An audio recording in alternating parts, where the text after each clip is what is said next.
Today my specific purpose is to inform my audience about the New York Rangers hockey organization.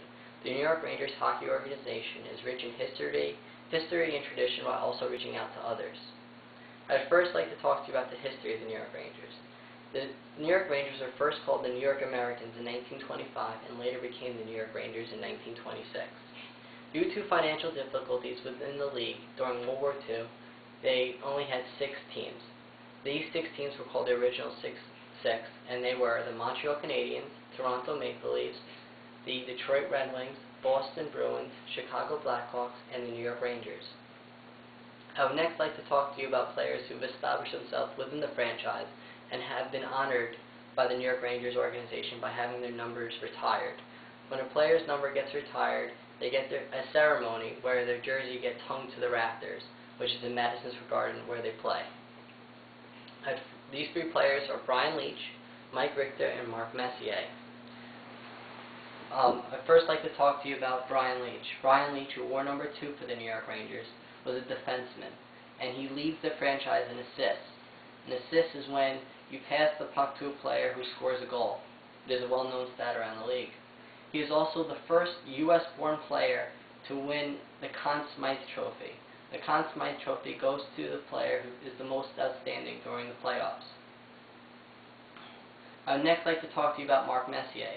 Mark Messier, who was the catalyst of the New York Rangers during that 1994 Stanley Cup run, and he led the Rangers to their first Stanley Cup in 54 years, and he was their captain.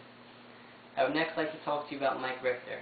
Mike Richter, who wore number 35, leads the franchise in wins for a goaltender and was their backbone during the 1994 run. He also won a silver medal with the New York Rangers, with the U.S. Olympic team. I would next like to talk to you about the history of Madison Square Garden, which is located on 8th Avenue between 31st and 33rd Street in Manhattan. It is owned by Madison Square Garden, Inc., and the executive chairman is James Dolan, who owns the Knicks and Rangers and looks over all financial obligations within the organization, and he also owns Cablevision. I would next like to talk to you about the management of the New York Rangers franchise. People who have built the Rangers up and gained credibility, helped the Rangers gain credibility throughout the league, throughout the years.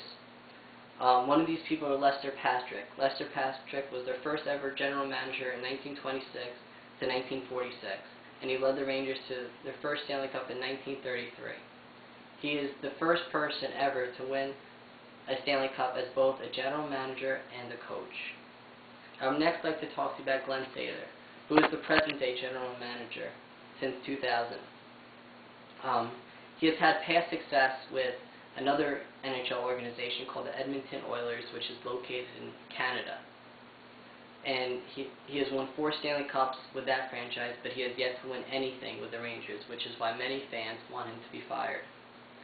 I would next like to talk to you about coaches who have helped the Rangers become a very well-respected team around the league.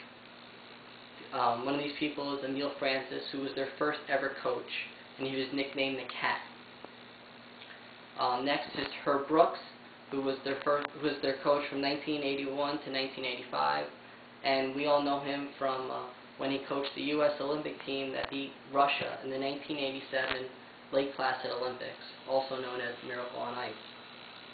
And last but not least is Mike Keenan, who is probably the most popular among Ranger fans, and coached the Rangers to their 1994 Stanley Cup, their first Stanley Cup in 54 years, and then he was let go after the season, so he only coached for that one season.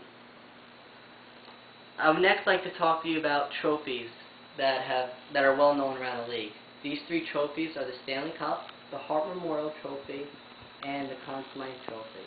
The Stanley Cup, as you know, goes to the champion of the league at the end of the regular season and playoffs. Next is the Hart Memorial Trophy, which goes to the player who is the MVP of the league at the end of the regular season. And finally is the Conn Smythe Trophy. Like I said, goes to the player who is the most outstanding during the playoffs. I would next like to talk to you about certain charities that the New York Rangers associate with. One of these charities is called the Garden of Dreams Foundation. The Garden of Dreams Foundation is a non-profit foundation charity, and it was founded in 2006. It helps kids who are in crisis and these kids suffer from life-ending diseases and try to make their dreams come true in any way possible. So, in other words, they try to make their last wish come true. And unfortunately, 9 out of 10 times, these kids do not make it from their life-ending diseases. And next charity I'd like to talk to you about is Charity Buzz, which is an auction that auctions off sports memorabilia from the New York Rangers. So past players and current players autograph pucks, sticks, and jerseys and pictures of themselves, and all the money that goes from that goes to the charity. And some of the charities that Charity Buzz associates with is the Breast Cancer Foundation and the John F. Kennedy Foundation. I would next like to talk to you about certain events that the Rangers reach out to the community. One of these events is called Casino Night, which is a great event, which is a fundraiser that is associated with the Garden of Dreams Foundation. It is where you get to socialize with the whole organization. It is located in Gotham Hall in New York City, and it's only one night. And you get to play blackjack and poker and all other types of casino games, and all the money that is from all the proceedings go straight to the Garden of Dreams Foundation. Another event that the Rangers host is called the annual Golf Classic, which is where you get to play a round of golf with past alumni. And then after the round, you get to have basically a press conference, and you get to ask them questions about the current state of the team and where the team is headed. And last but not least, there's something called Blue Shirts Off Our Back, which is basically a contest where you write a letter or a paper to the Rangers organization that best exemplifies you as a Ranger fan. Basically, Blue Shirt Pride, as they call it. And the winner of this gets to go on the ice the last home game of the regular season, and each fan gets a player, and they get their jerseys basically off their back, and they sign it for them, which is a great tradition that has gone back for many, many years. So in conclusion, the New York Rangers is more than just a hockey team. They bring much more to the table by helping others within the community and around the world. Thank you.